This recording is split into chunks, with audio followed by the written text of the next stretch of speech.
کے حوالے سے بھی میں چاہوں گی ضرور بات کریں، بیکاز بہت سارے لوگوں کا انٹرسٹ ہوتا ہے جب بھی کوئی بجٹ آ رہا ہوتا ہے تو جو سیلری کلاس ہے وی آل نو کہ سب سے زیادہ ٹیکس پیئر وہی ہے، اور پھر وہ ٹیکسز کو لے کر اور اپنی سیلریز کو لے کر they are but concerned about it. So اس حوالے سے آپ کیا سمجھتے ہیں کہ موجودہ مہنگائی کا جو تناظر ہم دیکھ رہے ہیں اس میں جو سیلری کلاس ہے، چاہے وہ ٹیکسیشن کے حوالے سے ہے یا ریلیف کے حوالے سے ہے،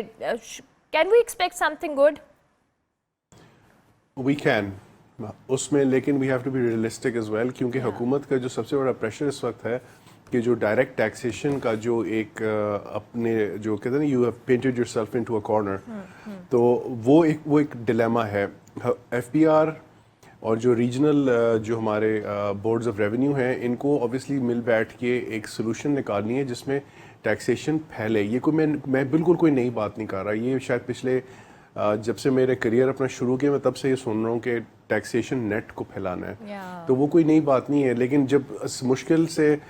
5 ملین رجسٹرڈ لوگ ہیں لیٹ سے، اور اس میں سے ایکچوئل ٹیکس پیئرز 1.3 ملین ہیں، تو وہ پورا ملک 1.3 ملین پہ تو نہیں جی سکتا. پھر